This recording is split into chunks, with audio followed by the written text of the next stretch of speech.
मित्रांनो, video number 148. चला तर सुरू करूया आणि बघूया काय ते विषयास. आजचा विषय मित्रांनो, कृत्रिम रंग घातकच असतात. काय ते बघूया.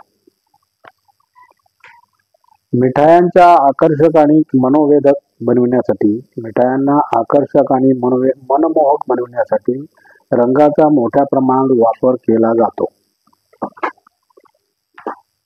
हे रंग अतिशय महाग असतात, म्हणून मग पर्यायी रंग वापरले जातात. मात्र हे रंग आरोग्यासाठी अत्यंत हानिकारक असतात. मिठायांना भडक नारंगी रंगाचं करण्यासाठी सामान्यतः ओरेकमिन नावाचा वापर केला जातो. ओरेकमिन नावाच्या रंगाचा वापर केला जातो. त्यामुळे आपल्या ऊर्जेवर दुष्परिणाम होतो. पिवळ्या रंगाला चमकदार बनवण्यासाठी मिठायांमध्ये जस्ताचं क्रोमेन मिसळलं जातं.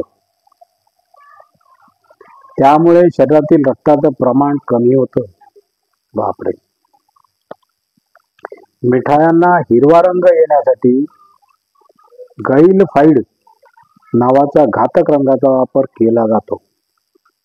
दुधाच्या खव्यापासून मिठाई बनविताना ती लालसर व्हावी यासाठी लँड क्रोमेन मिसळलं जातं. यामुळे खवा न भाजताही भाजल्यासारखा वाटतो. याचा मेंदूवर वाईट परिणाम होतो. मायग्रेन पासून ते ब्रेन ट्यूमर होईपर्यंत शक्यता असते. बापरे. अनेक मिठाई विक्रेते सणासुदीच्या दरम्यान मिठायांचे रंग आकर्षक ठेवण्यासाठी कल ठेवतात. यामध्ये अनेकदा खाण्याचा योग्य नसणाऱ्या रंगाचा वापर केला जातो. यामुळे लोकांच्या आरोग्याशी खेळलं जातं.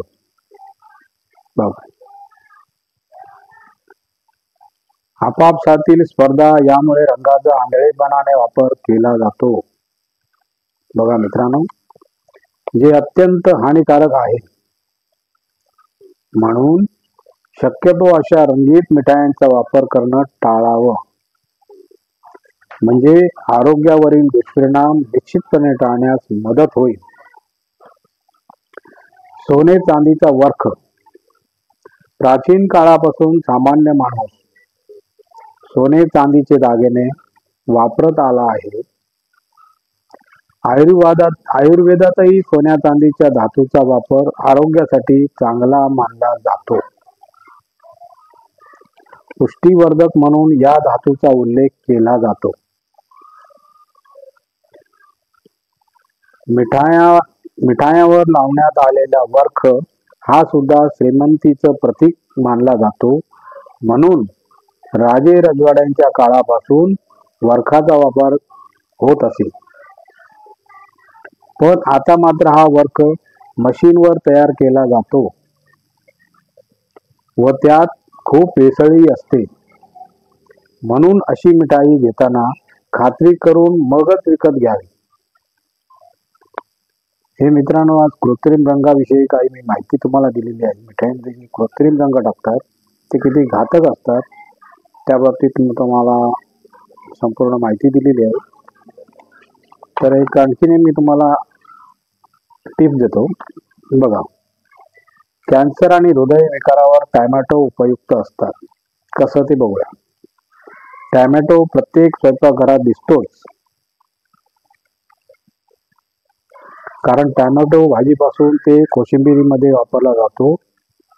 आरोग्याच्या दृष्टीने टॅमॅटो अनेक प्रकारे उपयुक्त आहे. परंतु आता टॅमॅटो कॅन्सर आणि हृदयविकारावर उपयुक्त असल्याचे ताज्या अध्ययनातून निष्पन्न झाले आहे. Very good. याचे कारण असे की टॅमॅटोमध्ये लायकोपीन नावाचे तत्व असते. टॅमॅटोमध्ये लायकोपीन नावाचे तत्व असते. विटॅमिन सी आणि ई यासारखे अँटीऑक्सिडंट सुद्धा असतात. टॅमॅटोच्या विटॅमिन मध्ये P3 नावाचे यौगिक असते. ते रक्ताच्या गाठी होऊ देत नाही. Very good. असा दावा अमेरिकेच्या द पर्ड्यू युनिव्हर्सिटी आणि the US department of agriculture कृषी शास्त्रज्ञांनी केला आहे. आता शास्त्रज्ञ टोमॅटोचे असे वाण तयार करण्याची प्रक्रिया करीत आहेत की ज्यामध्ये सामान्य टोमॅटोच्या तुलनेत लायकोपीन तत्व तिप्पट प्रमाणात असेल व या टोमॅटोमुळे कॅन्सर होण्याची भीती कमी होईल, असे शास्त्रज्ञांचे नवीन नवीन प्रयोग सुरू आहेत. त्यानुसार मी माझा आजचा व्हिडिओ संपलेला आहे. तर मित्रांनो, तुम्हाला जर व्हिडिओ आवडला तर लाईक करा, शेअर करा, सबस्क्राईब करा आणि कॉमेंटही करा. नमस्कार. जय हिंद.